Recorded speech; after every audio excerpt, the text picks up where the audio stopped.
Good morning students of class 8। आज हम लोग मैथ्स पढ़ेंगे। मैथ्स में आपको पहला चैप्टर पढ़ना है रेशनल नंबर। जैसे कि आप लोग पिछले क्लास में भी रेशनल नंबर के बारे में पढ़े होंगे, यहाँ भी हम लोग रेशनल नंबर के बारे में पढ़ेंगे फर्स्ट चैप्टर में। और इस चैप्टर में हम लोग जानेंगे रेशनल नंबर के बारे में और थोड़ा सा डिटेल में उसका एडिशन, सब्ट्रैक्शन, मल्टीप्लिकेशन और डिवाइड। तो सबसे पहले रेशनल नंबर होता क्या है, इसका डिफिनीशन।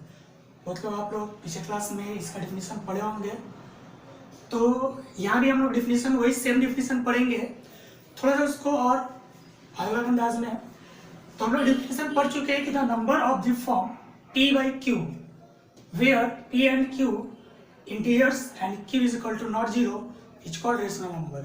रेशनल नंबर किसको बोलते हैं? तो वैसा नंबर जो p by q के फॉर्म में लिखा हो, यानी this like a fraction, fraction form है। जैसे 2/3 आपका p by q के फॉर्म में है, t के जगह पर 2 हो गया और q के जगह पर 3 हो गया। जहां पर ये इंटीजर्स हो सकते हैं आपके, ये जो नंबर्स होंगे यहाँ पर वो इंटीजर्स होंगे। नंबर्स आप लोग पढ़े हैं, होल नंबर, नेचुरल नंबर और इंटीजर्स। तो यहाँ पर ये जो हमारे इंटीजर्स हो सकते हैं और q जो होना चाहिए वो 0 के बराबर नहीं होना चाहिए। मतलब कि नीचे का जो हमारा डिनोमिनेटर है वो 0 नहीं होना चाहिए, क्योंकि अगर डिनोमिनेटर 0 हो जाता है तो उसका वैल्यू जो है आपका मतलब कि इन्फिनिटी हो जाता है। जैसे 6/0 अगर हम ये लिखते हैं तो इसका कोई वैल्यू नहीं होता है, this is can't be countable. So q जो हमारा होना चाहिए वो 0 के बराबर नहीं होना चाहिए। तो यहाँ पर हमारा एग्जांपल्स आपके दिए हुए हैं 2/3, -3/2, 6/-7। ठीक है, ये सब आपके रेशनल नंबर है। अब आते हैं नीचे जो नंबर दो लिखे हुए हैं 5 और 0, तो ये रेशनल नंबर है कि नहीं? तो ये भी रेशनल नंबर है। कैसे? आप लोग कुछ जानते भी होंगे कि अगर 5 लिखा हुआ है तो इसके नीचे 1 छिपा हुआ है, ठीक है, यानी कि 1। तो ये p by q फॉर्म में हो गया, ये भी। तो ये आपका क्या हो गया? ये भी रेशनल नंबर हो गया, क्योंकि p and this one is q, p by q form. तो ये रेशनल नंबर हो गया। 0 बहुत ही इंपॉर्टेंट सवाल है, 0 रेशनल नंबर है कि नहीं? तो जैसे इस नंबर के नीचे 1 छुपा हुआ था, उसी तरीके से आपका 0 के नीचे भी 1 छिपा हुआ है, तो 0 भी जो है आपका वो रेशनल नंबर है।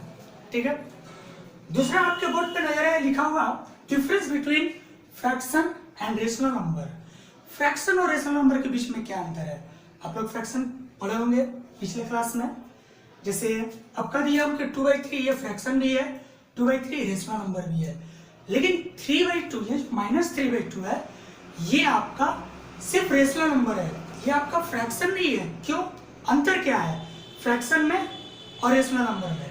तो फ्रैक्शन और रेशनल नंबर में आपका अंतर ये है कि रेशनल नंबर आपका इंटीजर्स हो सकते हैं, मतलब माइनस भी हो सकते हैं या प्लस भी हो सकते हैं, लेकिन फ्रैक्शन जब भी होगा हमेशा पॉजिटिव ही होगा, वो निगेटिव नहीं होता है, क्योंकि फ्रैक्शन हमारा होल नंबर और नेचुरल नंबर से बनता है, जबकि रेशनल नंबर में इंटीजर्स होते हैं। तो इंटीजर्स पॉजिटिव नंबर भी होते हैं और निगेटिव नंबर भी होते हैं, इसीलिए यही आपका अंतर है फ्रैक्शन और रेशनल नंबर में। यानी कि फ्रैक्शन में आपका क्या होता है, फ्रैक्शन में सिर्फ होल नंबर होते हैं, ठीक है, और नेचुरल नंबर होते हैं, जैसे 0, 1, 2। उसके बाद रेशनल नंबर में आपका क्या होता है, सिर्फ इंटीजर्स होते हैं। इंटीजर्स यानी 0, -1, -2, -3, +1, +2, +3, दिस वन। तो ये आपका अंतर हो गया फ्रैक्शन में और रेशनल नंबर में। ठीक है, तो ये आपका रेशनल नंबर का डिफिनीशन, आपको ये चीज नोट कर लेना है, इसको याद कर लेना है डिफिनीशन, और फ्रैक्शन और रेशनल नंबर में क्या अंतर है ये भी आपको याद कर लेना है। नेक्स्ट हम लोग पढ़ेंगे कि रेशनल नंबर को हम लोग जोड़ते कैसे हैं, how can we add rational number. तो एडिशन ऑफ रेशनल नंबर,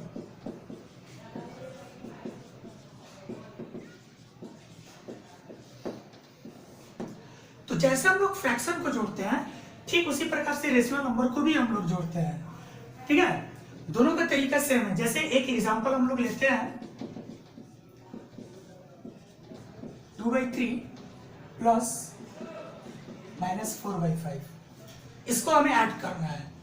तो सबसे पहला काम हम लोग क्या करेंगे, तो सबसे पहला काम साइन को चेंज कर देंगे, ब्रैकेट को तोड़कर 2/3 plus minus this become -4/5। Okay, अब हम लोग क्या करते हैं, एलसीएम लेते हैं। तो 3 और 5 का एलसीएम क्या हो जाएगा 15।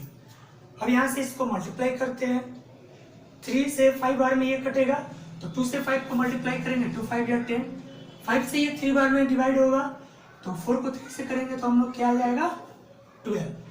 ठीक है, अब इसको हम लोग घटा देते हैं, ये +10 ये -12, तो ये क्या आ जाएगा -2/15।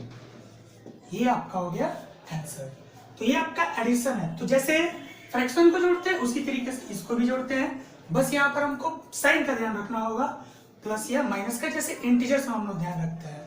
ठीक है, आई होप आपको समझ में आ गया होगा। अब नेक्स्ट क्लास में हम लोग इसका सब्ट्रैक्शन पढ़ेंगे और इसका प्रॉपर्टी पढ़ेंगे आगे।